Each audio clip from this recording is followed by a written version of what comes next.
When I get really close, I realize I know who he is, and I see his name. Anybody know how to run these things? Oh, come on. Ah. The thing is closed. Oh, that may be the problem.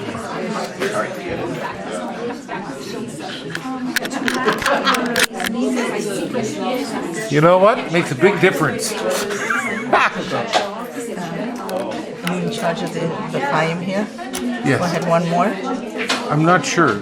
We have one more. We have one more next week? Because I wanted to sponsor the Kiddush part in honor of my grandson being born. Okay. Mazel tov. Next week, last one. It's a big party. For my grandson's birth, okay? Okay, I was you're going to do on. it this week and I never got around to Do it. the aria. What a great memory.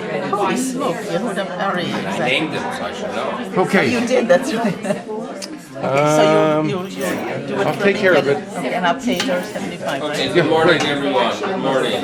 Welcome to. Next week is our last class for next week for the season. I'm not reliable. Yes, you will. And today we're doing Parshas When you're Shlach, finished, which is on page push the power 798. See, it says power. Yeah. Just that turns it off. And take the whole thing into the shul office. Page 798. That's it. What? I have to leave. That's Josh, everything good by Josh? He called you to do it. And I didn't have something on the side of the schedule. That's life. Okay. I think everything's okay with Josh. I just did actually. Page 798, Parshas Shlach. The Emperor's New Copy. Emperor's New Copy. We know the story, I think, already this week. What's happening, right? You know, we're familiar with it. Spies go, come back, veg, panic, and long price, right? And 40 years later, they fix it. So it's a story we are very, very familiar with, and we're gonna hopefully try to at least find one or two new angles that perhaps will assist us in appreciating at least the message here. Now, the list is given with names. It's very interesting that if you look at the order of the names of the spies, it is not based on anything. It's not a chronological order of the tribes. Doesn't relate to where they were settled in the wilderness. Some say that it was based on their expertise in the field of surveying land. So each one of them, they were going to survey land. In other words, they're entering Eretz Yisrael. They are not entering on a cloud, but rather they are going to be conquering a land, and you need information. You need what they call today intelligence. You need to know what regions are easy to deal with, which ones are challenging. So there's an expertise that is needed for it. Obviously, you want spiritual individuals that appreciate that this is not conquering Venezuela. We are actually conquering here the land of Israel. But at the same time, they should have an understanding. There's an element of psychology even there, because you need to know the attitude of specific people, how they settle there. So, a list of experts are given here. And then Moshe Rabbeinu tells them what they are supposed to do. Assess the people. This is in verse 18. See the land, the people. Is it good or not? Even though Moshe knew it's good, but he was hoping that they're going to come back and say it's awesome and elevate the spirits of the people. Now, on page 800, he tells them, you should know that one thing I do want you to bring me back from the land of Israel, not a t-shirt that says, we spent 40 days in Israel and all we got is this t-shirt. But rather, he tells them, and these are important words in verse 20. So, Pasuk Chaf. Uma haaretz hashmena hi imraza. Is it fertile or is it lean? Hayesh ba'etzim na'ain. Are there trees there? And then he says to them, Vehit chazaktem. Vehit chazaktem. You should strengthen yourselves. Ulekachtem, and you should take mipri haaretz, takes fruit of the land. So here we're no longer dealing just with them surveying and giving a report, but they have to bring back something tangible. And the word here the word used to describe what they are supposed to do is hitchazaktem. There's a term in Hebrew called a chazakah, that if I have a field and I live there for 3 years and no one complains about it, and 3 years later someone says it's mine, I can say I've been here for 3 years. Or I can actually acquire a field through a chazakah. In other words, what makes a field legally mine? Well, if I pay for it, that helps, but I have to do something in the field itself. Go ahead and put up a wall, right? Establish boundaries. That is called a chazakah. It is a form of acquisition. Acquire the land of Israel, you're being told. Meaning take fruit of the land, and with that it becomes in some ways your land. How is that? You bring back fruit from Israel, it becomes in some ways your land. So we'll have to assess how that works. They come to the land of Israel. Let's start in Vayalu Banegev, right? They're going to the Negev. Vayavo ad Chevron. And he, it's in the singular in verse 22, he arrives in Chevron. And you obviously ask yourself, wait a second, there are 12 spies. Why is it in the singular? So you are very familiar with the rabbinic tradition that Caleb, only one of them makes his way to Chevron, right? It's dangerous. 11 of them were more, Tel Aviv type of people. No, that's not the explanation, but one of them makes his way to Chevron. That's what we are told. Fine. Or you could understand it is that there's unity when they arrive in Chevron. There's a chibur. They're still on the same page. But then, guess who they meet in Chevron? They have these Yalidei Anak, individuals that are like giants. You could believe they were actual giants, or they were such terrifying personalities that they were like giants. And this has an impact on them. Uh-oh, look who we are going to be dealing with. Giants. And as a result, in verse 23, perhaps what we are being told is that their unity is out the window, while those who have faith can still deal with the mission and still have confidence that they are capable of conquering this land. Others feel this is mission impossible. We saw some real scary individuals here. And if we are supposed to conquer it as warriors, we were slaves a year ago. These guys have been warriors from birth. Forget it. Forget about conquering the land of Israel. So therefore, they are already many in verse 23. And they So why does it say Vaya'alut Baneged? If you're talking about Vayavo as singular, why isn't it? So it's possible that the word Chevron itself, the word chibur, is something that brings people together. And if you take the rabbinic explanation that they come to Chevron, the place where the patriarchs and matriarchs are buried, they felt together there. So they were individuals, but like on a holiday, everyone comes together, you're like a community. They become like a community there. But afterwards, there's a panic there. But you are right, it starts Vayalu, and therefore the rabbinic reading is that actually one person makes it on his own to Chevron. Now, let's arrive in verse 23, and something occurs there. They are going to fulfill their mission of making a chazakah, on acquiring something in the land, something tangible. And they are doing it in verse 23. Vayavo, and they arrive ad Nachal Eshkol, and they arrive in a location, the valley of Eshkol. Vayichretu misham, and what do they do in the valley of Eshkol? They cut from there a vine with a cluster of grapes. Zemura, ve'eshkol anavim. It's interesting that in Hebrew the vine is called the zemura, which relates to the word zimra. And sometimes you have some wine, you start singing.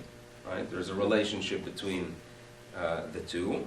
So they go ahead and they sever this vine, and they carry it. Fine.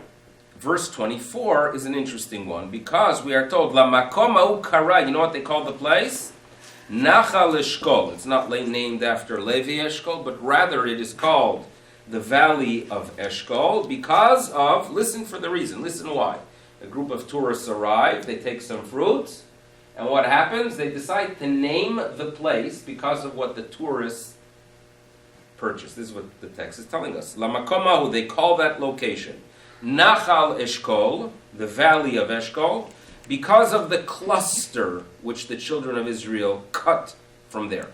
It's an odd reason. So you could say that years later to commemorate it. Interesting explanation. Interesting, but I'll share with you what the Sforno, so we're going into a 15th, 16th century authority. And he shares with us the following, that you should know. Sometimes, when you are surprised at something, you could actually be insulting people. Sometimes when you are in shock and in awe, it could be a tremendous insult. You know, my grandmother, my father's mother, she was a good cook. That's what I hear. I mean, I tasted the food too, but I can't prove it from what my taste buds don't recall. But she was known as a good cook, and she actually considered others not good cooks. That was part of the idea, that she is the one. So it was obviously difficult for her that when her son, my father, got married, she did not consider her daughter-in-law the greatest of cooks. And she was always concerned that is indeed her son fed well. And these things did happen in the past, before there was takeout, that people worried about these things. So then, my grandmother is visiting my mother, and my mother serves a meal. And my grandmother tastes something, and she says, ze dafka tov, it actually is good. Like, I'm amazed, she tastes something else, psh, ze dafka gam tov. Like, surprise, I can't believe it. So it's called damning with faint praise. That's what it is. Faint praise indeed, but, Faint, okay, well, good, I think. This is it's a term that is in literature? It's just a term. It's okay. just a term. It is used. Is it? That's it. But it's perfect, because better not to say anything than to put it that way if there's an inherent criticism. So. Of course. So there are times that when you go ahead and are in shock, you are indicating it is unexpected. Now here we go back to our text. What is happening here with this faint praise is that they go ahead and they see this gigantic cluster of grapes. They say, wow, this is incredible. Who would expect in this crummy land to find such awesome fruit? We got to bring it back. This is what's taking place. Now, the locals watch these tourists, all amazed at the attitude of these tourists who arrive.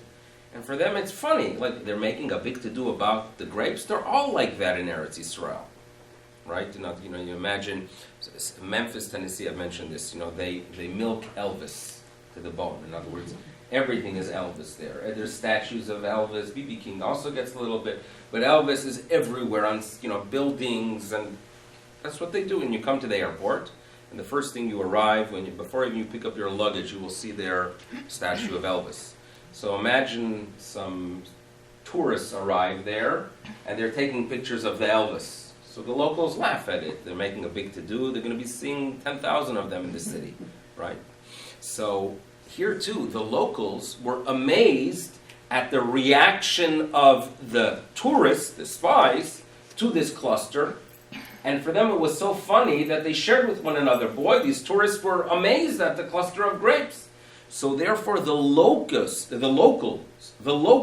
call the place Nachal Eshkol because of what the Israelites, meaning the spies, these tourists, took. That's what the text is telling us here, according to this Forna's explanation. Now it works as follows. People come back. People travel here a lot in this shul. People do. And we have people who were in Prague, and we have people in Israel, and in Mongolia, and in Italy. People travel. Now, sometimes people bring things back for friends and family. Now, There are times you bring things back as a sample of the land, right? My wife last summer was in Israel, so they come back and they pull all kind of zachchachke things from Machne Yehuda. Zachchachke is dried fruit, some cookies, some marzipan, rogalach. What? Halava. Halva, of course, yes, those also on this. What else? They don't tell customs. Right. What? Not tell them. Customs better not know. They don't, I think they're more, it's only the wine and liquor that they go No, crazy with. fruits and nuts and Fruits stuff and nuts? like that. Yeah. Okay, so please don't tell them, delete it from the tape. So they bring back all kind of little zachens, little things that they bring into here. What are they giving us? A sample of the land. In other words, Eretz Yisrael, now there's an abundance there. So therefore, here is a sample of the land. Now, what is the ideal attitude I am supposed to have? That when I taste it, I say, I didn't have the merit of visiting the land of Israel, but boy, do I feel a connection to Eretz Yisrael. I mean, I'm enjoying the wonderful wines from Israel, right, brought in legally. I'm enjoying the wonderful dried fruit brought in illegally. I'm enjoying Eretz Yisrael. I feel a connection. And by the way, for the Jew to feel connected to Israel, that's their chazakah. In other words, we never lost. We've been away for many, many, many centuries of Israel. We have never lost our rights because we always prayed, we always were waiting. There was excitement when in European communities, once in a blue moon, someone would bring goods from Eretz Yisrael. There was a tremendous excitement. That was their connection to the land. That's how we held on to Eretz Yisrael. When there was excitement with the products, with the bounty, with the goods of the land. Therefore, I feel that every Jewish institution, when they have an event, should only serve Israeli wine. And it's disappointing. I won't mention a name. I was at an event a few weeks ago, and the wine was not from Israel. And I was as disappointed for two reasons. Number one, the wine wasn't as good, right? Cheap Italian. And number two, why should we not be supporting the wine of Israel? We should be, with all the challenges they have, we should be, a Jew should have on his table only wine from Israel. That's what we should do. That's our connection to Eretz Yisrael. Chazakah. This is what Moshe Rabbeinu tells them. You go ahead and bring back from the fruit of the land, and that will be the nation's connection to Israel. They will see it and be amazed how magnificent the land is. That's how it was supposed to be. However, these spies, they have a negative attitude. They are, you could compare them to a group of locals or shul members that go, let's say, to Vietnam. And I'm sure it has happened here. They went to Vietnam, and they go to a supermarket in Vietnam, and there's nothing there. Nothing to be found, nothing edible, nothing kosher, all things that move. You have no idea what to buy there. And then they find in some aisle some product that happens to be kosher. The Chabad Shliach gives hashgacha on some kind of cracker. And they are so excited that in this crummy place where we've been starving for the past 4 days, we actually found something kosher, that they decide to bring some of those crackers back for locals here. Now, they're not bringing it back to excite us about the wonderful country known as Vietnam. No, they're not. They are bringing it back because they want to share with others their experience. In other words, there was such excitement when we found these dried crackers that we want to share that experience with you. That's not a chazakah. That is bringing back goods and indicating that the land, Vietnam, we shouldn't be moving there. Now, this is what's taking place here.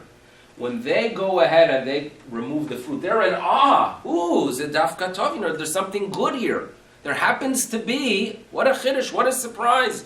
There is something desirable in this land with giants. And so they brought back an item, not for the purpose of exciting the nation, but rather to point out that this land actually has some serious issues.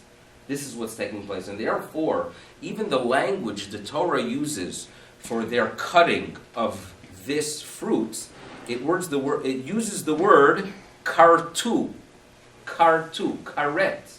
It's a very harsh word in our tradition. It means a disconnect, when you sever a relationship with someone. And it's a form even of punishment that's used when a person detaches himself from the people of Israel and the God of Israel. This is an action of detachment, meaning there's no chazakah of the land of Israel. We're not taking a hold of this land, but rather, here, look at this large fruit. It's the only good thing we were able to find there. So this is a problem that exists. And if you look, as they returned, they show the fruits, okay? So if you look, for example, in the beginning of page 802, they say it's a zavat chalav udvash, and here's its fruit. But you should know that it is a very harsh land. It is a land with fortified cities. We saw giants there. Remember the Amalekites that we fought a few months ago, that they terrified us? We're going to find them there too. And you think that the mountain region is better? Well, it's not so. By the sea, we have another nation. So this is the beginning of their panic. Right? Israel, conquerors, Israel, mission impossible for the Jew to do. Fine. Now, when you turn to verse 33, the last verse in this chapter, when they express again that they saw the quote-unquote Nephilim, giants, there were legends. Right? There were legends at the time. People who fell from heaven. And when you would want to, in the cultures that existed then, when you would want to indicate to people of someone that is so massive, so big. You ever see sometimes pictures of these basketball players? Right? You ever some of them, imagine 7-footer. This is it's as if, who's this? The short guys are 6'3". 6'3" is Mamish Yanebach, they're like miniature guys. But the big guys, we're talking about gigantic people. Legends would have it that they weren't born, in the inner city. They fell from heaven. That's how people talked at that time. They would call them people that are just from a different planet. So those are the Nephilim. They were labeled Sham Ra'inu et Nephilim. We saw these people that fell from heaven. And they continue and they note that Vanehi be'einenu, in our eyes, we were like Chagavim, page 802. You know what? In our own eyes, when we saw them and we stood next to them, when I stood next to one, there was I think it was Lee Johnson, a player in Maccabi Tel Aviv, and I was 16 years old, or 15 perhaps, and I met him, and I asked him for an autograph, and I still remember stretching my neck, an autograph, and that's the thing. So you actually feel that's when you really feel small. Vanehi be'einenu, in our own eyes, we were like chagavim. What are chagavim? Grasshoppers. And in their eyes, we were like chagavim. So it's interesting they choose grasshoppers. They could have said ants, right? They could have said we were like cockroaches. We were like worms. But they decided to describe themselves as chagavim. Why specifically do they choose the grasshopper? So we're going to get some assistance from the Aramaic. What is an Aramaic, by the way? It's not really a foreign language. It is a form of Hebrew as well. There are many words in the Bible that are in Aramaic. And often, when you want to figure out the core and the essence of a word, you would turn to the Aramaic. And in Aramaic, the word chagav is so you can look to the unclus, which is on the left. We were in our own eyes, be'einei nafshana, in the eyes of our own soul, we were like,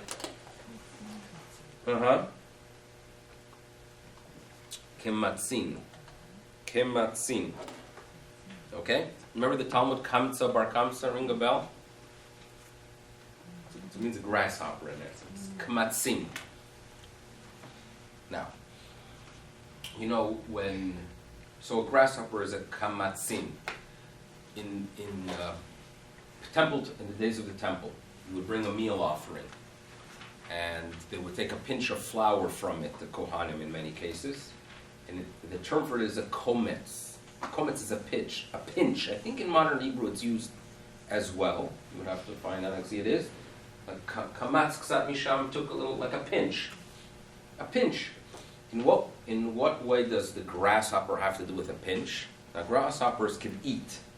That's after a whole day. Every bite of a grasshopper, bite of a grasshopper, one bite, if you give the grasshopper one bite, it's a pinch.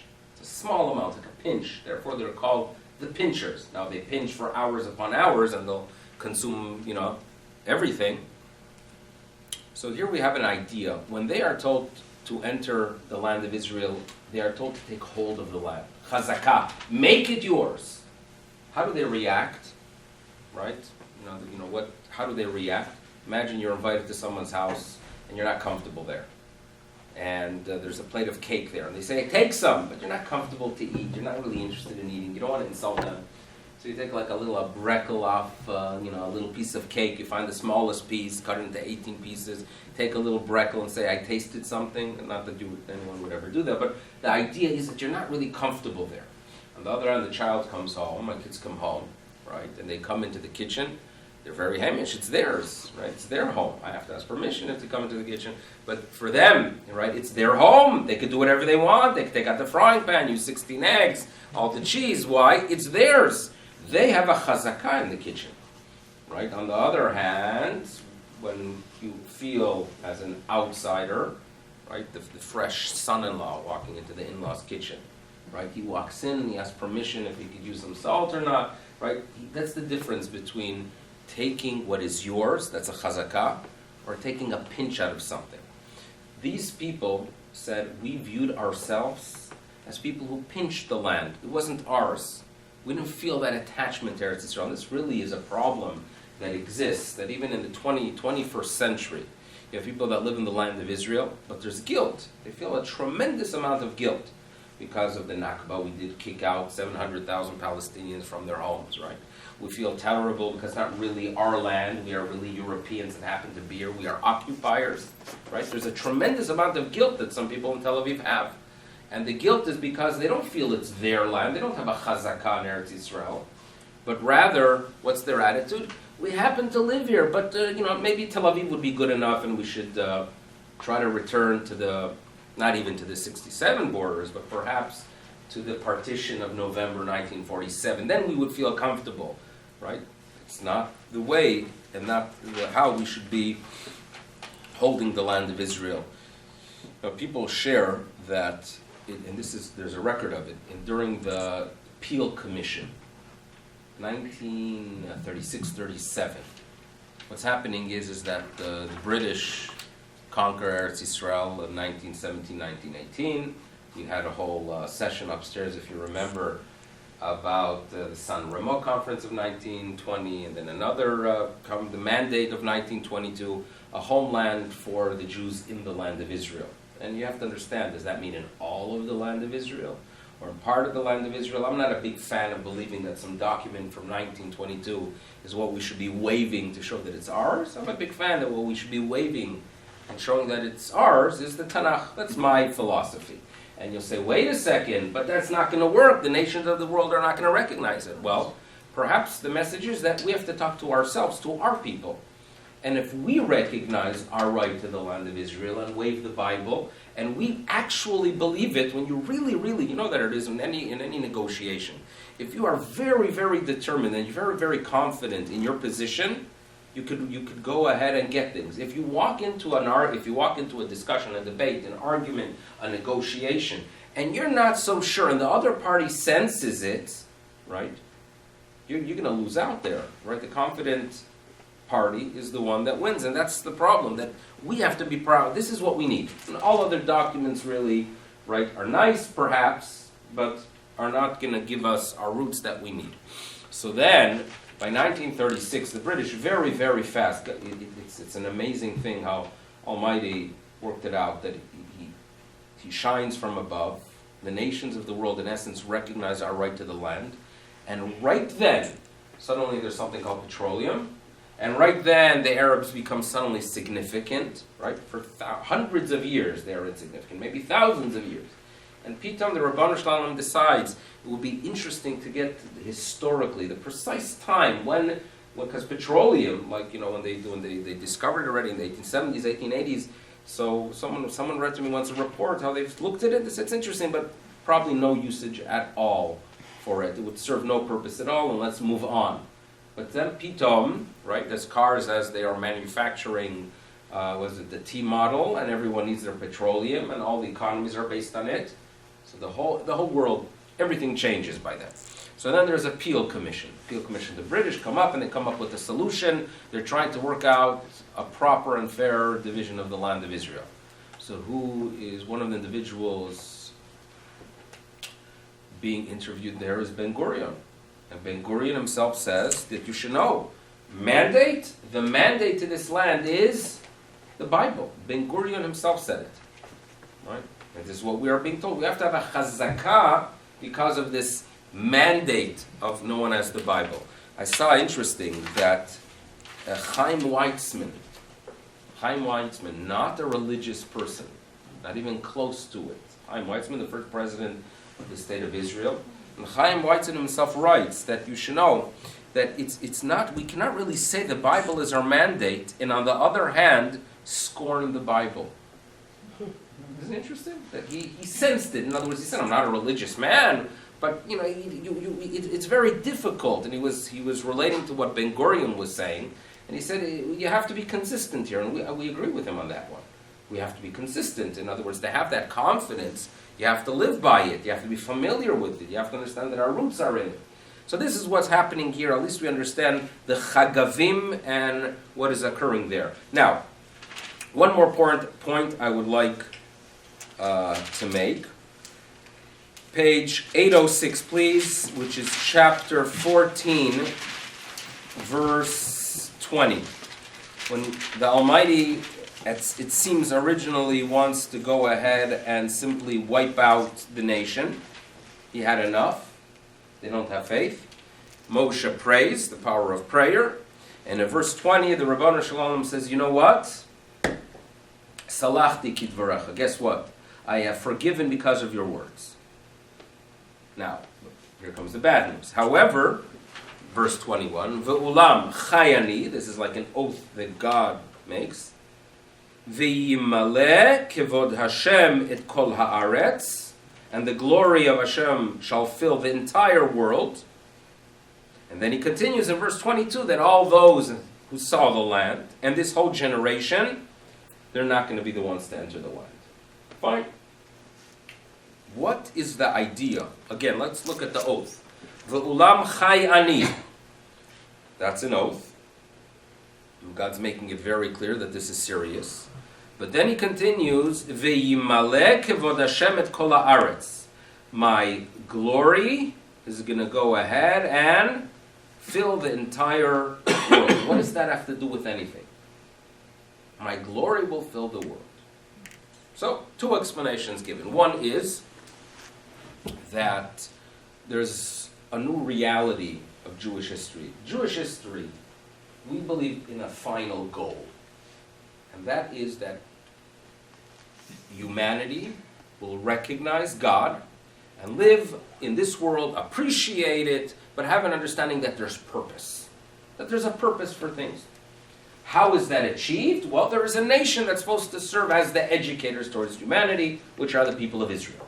How do we reach that point? So there was a short route. The short route would have been revelation at Sinai, entry into the land of Israel, establish ourselves, and inspire the world. We didn't go that route. We went the long route. The long route was 40 years in the wilderness.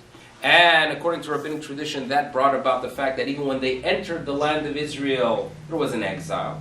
And through exile, we were spread out throughout the world.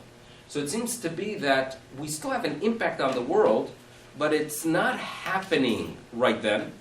And during the period leading to that ideal time, we're going to be dispersed throughout the world. However, when we are dispersed throughout the world, if we do things right, we can inspire people. When we are ethical, when we are kind, we could go ahead and bring the honor of God to the whole planet while being there. So that is one explanation. That God says, I'm making an oath here that history is going to change. It's not going to be the short route, it's going to be the long route. And the result is going to be ve'yimaleh, that I'm going to go ahead and fill the whole world with my glory, meaning the people of Israel are going to be exiled in all locations. That is explanation number one. Explanation number two, and it works as follows. Have you ever been by a Sheva Brachos? Okay. You make, what are Sheva Brachos, literally? Which one is the first one? Now this is a tricky question. And you should know the amount of people and the amount of headaches that this creates is as follows. Under the chuppah, the first one is the Borei Pri Hagafen. When you have benching, the Borei Pri Hagafen becomes number 7. So what happens at weddings? And this happens, I would say, every second wedding, that you honor a relative with the bracha. And he says, I have to prepare. Which one are you giving me? I'm giving you number 3. So they open a siddur, and they look up Sheva Brachos, and they look up Sheva Brachos that are after benching, and they prepare number 3, and then they're called up to the chuppah, and they read the wrong one. And this happens over and over again, and then they're extremely confused, and they come out, like, how do you explain this? So that's the idea of a Sheva Brachos. Now, the reason for the shift is because really the Borei Pri Hagafen, it's logical to have it number 1, but after benching, you want to blend the benching together with the Sheva Brachos, and therefore it's placed at the end, for whatever reason. But what is the actual first one? Yotzer Ha'adam. Yotzer Ha'adam. That is number 2, but that's close. That's good. That is good. That's a good one. The first one is Baruch Ata Hashem Elokeinu Melech Olam Shehakol Bara Lichvodo. Now, if you look at what's happening there, this is supposed to be a blessings that relate to the Chatan, to the Kala, to the happiness. We remember Yerushalayim. Yotzer Adam, which you mentioned, makes sense. In other words, God, as it's described in Bereshit, creates man, and then creates woman, and then there is eternity. But what on earth? Let's analyze the first blessing. Shahakol, God, you're blessed. Because Shahakol, Bara, everything was created for your honor. Can you tell me how on earth does that relate to what we are doing here? We agree with it. I have no problems with the statement, right? But I could be making it when I'm walking down the street. Why specifically for a gathering of a wedding? So this is a question that is asked. So now, to understand that, there is a long chapter in Tehillim that we say on Rosh Chodesh. And it's known as Baruch Nafshi. And if you're ever in Florida, when it's cold here and warm there, or anywhere, if you land up anywhere where it's beautiful, where nature itself is magnificent, I've never been up there with Wasaga Beach, but if, let's say, you do find a spot there that is without mosquitoes, and you could relax and appreciate nature, or somewhere in Israel that's magnificent, in the Galil or the Golan, I highly recommend that you take with you a Tehillim, and say chapter 104, Kuf Dalet, with translation. And it talks about nature. Nature is actually incredible. Ma Rabu Ma'asecha Hashem. Your works are incredible, abundant. There's such wisdom, the wisdom in nature. B'diavad you could rely. BBC had a whole series called Planet Earth, and they're filming there. And these are people. You talk about Mesirut Nefesh, devotion to what you are doing.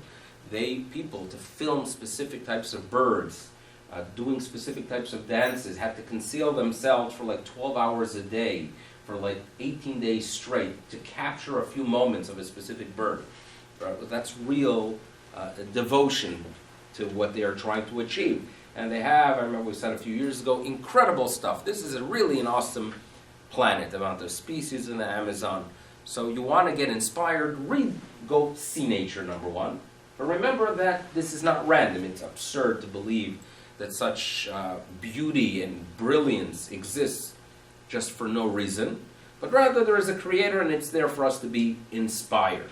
So we talk about that in Dalet. Now, the problem is that this world is such an incredible place, but we're not here for very, very long. When we study history, right, 4,000 to 5,000 years, and then we place ourselves, hopefully 120 years, right?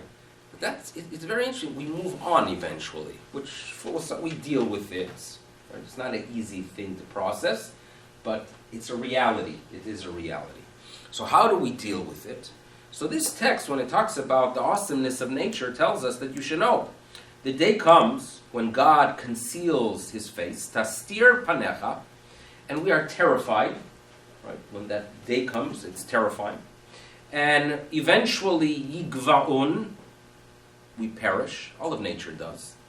Right? If you're lucky, you're a turtle. They say some turtles down there in Florida, they were saying like 107 years old. Right? You want to ask them if they saw some suffer. You want to go ahead and interview them because they've been around so long. But even them, they perish. And what happens? Ve'el afaram yeshuvun. We return to dust. Depressing, but perhaps when you are mindful of it, you could appreciate your existence here. But what happens? God throws over to Shalach Ruach Chai Baraun. There's a recreation, there's a rebirth, there's continuity, right? Grandchildren, God willing, great grandchildren, and what happens is that nature has this revival again. Utechadesh Pinei Hadama. Okay, so there's continuity, and then we are told that the result is. No, if you work, it fits in well. By the way, what's the result? What symphony was that? So, what is the result? Pretty sweet. Yehi, are you ready for it? Yehi kevod Hashem le'olam. That the glory of God is for eternity. In other words, the humans, we get honor at times. We're glorified beings, but we're not for eternity. The only one that's eternal and really gets all the honor is God. Right? And the result is, Yismach Hashem b'ma'asav. God is happy with His work. God is happy that there's a world that's functioning. You think about it? That the purpose of creation is that we should settle the world, function, right? Work, produce, appreciate. God's happy when we do it. And this is a message to humanity. For us Jews, we have some ideals that we want to carry as well. But you first have to be involved in derech eretz. You have to produce. You have to work. You have to be sure that the world is settled. Be involved in a job that settles the world. God yismach Hashem b'ma'asav. So what we are being told here is that there's a cycle. Life, death, there is renewal. The only one that gets glory for eternity is God. So therefore, let's go back to the wedding. When you're celebrating a wedding, what are we really celebrating? Right? Okay, we're happy for the young man. He found a magnificent young lady. We're happy for the young lady, right? She's marrying a guy. She thinks he's a malach. As they say, what happens is eventually, she thinks when they're engaged that he's a malach. They get married. She realizes that perhaps he's not even a mensch, right? You're familiar with that term. But they are happy. We hope that, he's a good guy, and we hope she's a wonderful young lady. They're all happy. But when you what are you happy about the parents? The parents are happy that Baruch Hashem, they're settled already. Everyone's happy. But you have to step back and look at the big picture. What are we really, really happy about? What are we happy about? There's continuity, right? There's continuity, that there's a future for the people of Israel. There's a future even for humanity. There's a celebration whenever any child is born on planet Earth. There's something good. How much more so the Jewish people in our magnificent message. So now, that is the honor of God. Honor of God is that when a family comes together and there's, God willing, a future. So therefore, what is the first bracha? What is that bracha? Shakol bara lichvodo. What are we doing here? We're in the process of celebrating, but let's remember the big picture. The purpose is honor of God. And the honor of God is by being sure that in 100 years from now, there are people. In 100 years from now, there are Jews. That's all of education, by the way. When we talk about Jewish education, what is it all about? You want to be sure that in 100 years from now, 200 years from now, there are still knowledgeable Jews. And therefore, when you want to make a decision, what kind of institutions, organizations you're supporting, right? That is the question that you are asking, right? I mean, if you want to go ahead and give research into saving dolphins, that's nice, but that's not really our purpose. We want to be sure that the kavod, the honor of God, that there are humans and there are Jews that recognize them, Shakol bara lichvodo. So this is like a key word, kavod Hashem. When we talk about the honor of God, is this idea that yes, we're not here forever, but our message lives on forever. And sometimes I pick up books that are 200 years old, and I think about it that I have works here that the stamp from my great-grandfather. My great-grandfather, he used the specific sefer, I use it. And perhaps it even goes back further than that in some of the books, right? And here I am learning a text. I'm learning a text that my great-grandfather held, or sometimes when we are studying and reading Chumash, right? We are reading Chumash, the exact same words that were read 3,000 years ago, that was studied 2,500 years ago. So we're not going to be around perhaps in 2,500 years. The message, right, is around. The kavod is for eternity.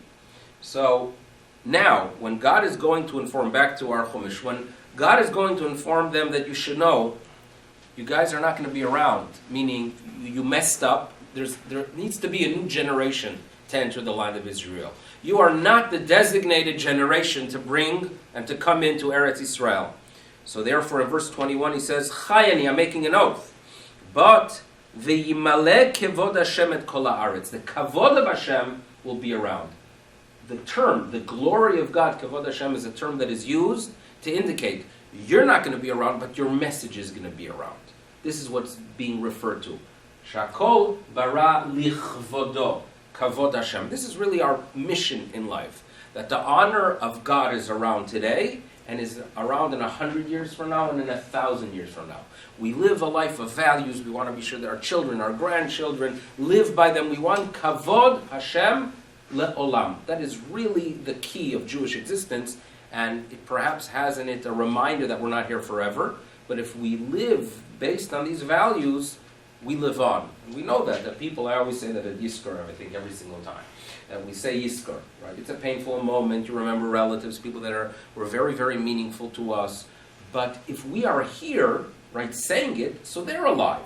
Because if what was important for them was awareness of Jewishness, right, Jewish values, study of Torah, Chesed, if that is alive, so they are alive.